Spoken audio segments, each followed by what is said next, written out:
Alors, nous continuons la résolution de l'exercice. Alors, la deuxième question était, en utilisant le document 4, comparer la variation de la DBO5 figure A, d'une part, et la variation de la concentration de l'oxygène dissous figure B, d'autre part, avant et pendant le rejet de margine. Alors, je vais vous montrer, bien évidemment, le document 4 avec les figures A et B.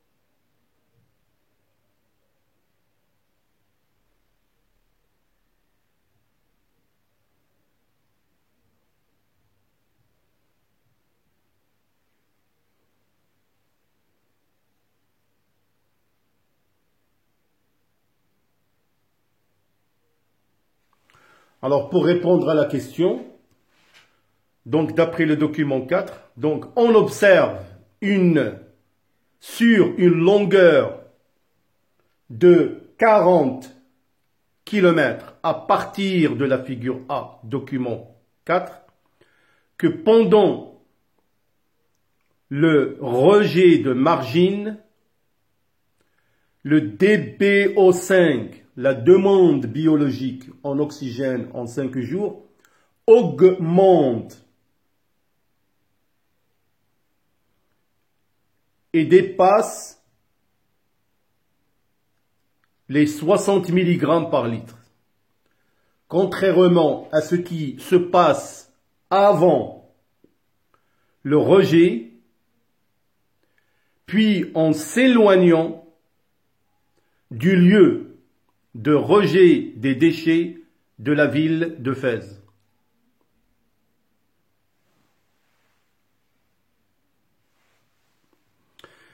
La figure B du document 4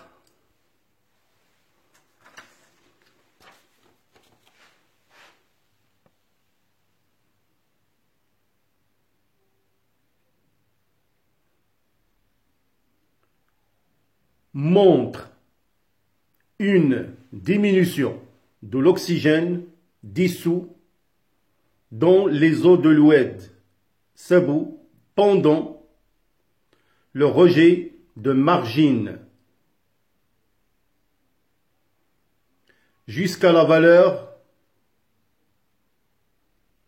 0 mg par litre. Puis, elle augmente à nouveau quand on s'éloigne du lieu de rejet des déchets de la ville de Fès.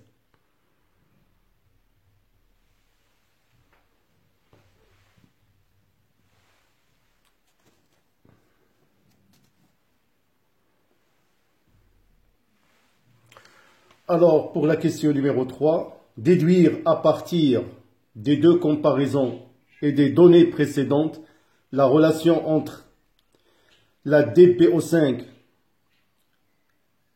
la demande biologique en oxygène pendant 5 jours, la quantité d'oxygène dissoute et le rejet des déchets organiques dans l'oued Sabou. Alors, pour réponse,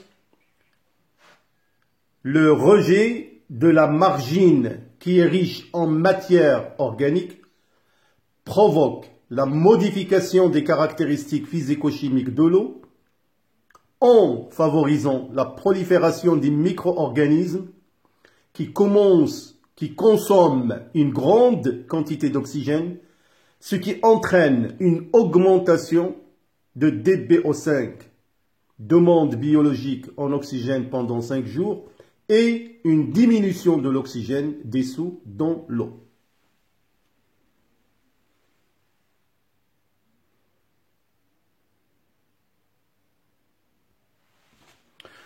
Alors, pour la dernière question, proposer une mesure pour limiter les aspects de la pollution de Oued Sabou. Alors, cette question elle est intéressante parce qu'il vous permettra, c'est-à-dire de faire une petite synthèse. Alors, il faut vraiment acquérir quelques phrases. Vous les mettez pour vous, pour vos connaissances, éventuellement pour traiter d'autres exercices. Alors, pour limiter la pollution de l'Oued Sabou, on propose les mesures suivantes. Le traitement des déchets organiques et inorganiques issus de l'activité industrielle avant leur rejet dans les milieux naturels.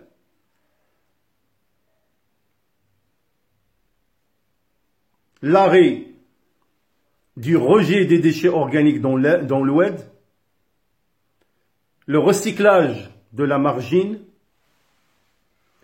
l'installation des usines loin du bassin de l'Oued Sabou et enfin le refroidissement des eaux industrielles avant leur rejet dans l'Oued Sabou. Alors le refroidissement, bien évidemment, permet de tuer éventuellement tous les micro-organismes susceptibles d'être présents dans cette eau.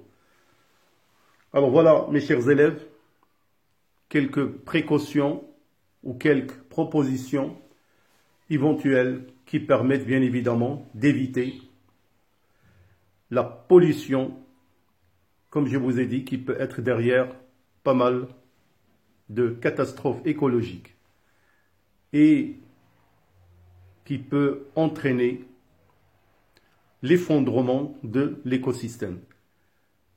Alors j'espère que cet exercice qui est réparti sur 2 capsules vous apportera un plus, spécialement pour les sections PC, pour mieux comprendre ce chapitre. J'attends bien évidemment vos commentaires. Si vous avez besoin d'autres exercices, vous n'avez qu'à bien évidemment le demander. Quant à moi, je vous souhaite, comme toujours, une bonne préparation. Alors, ne partez pas loin. À bientôt et bonne soirée.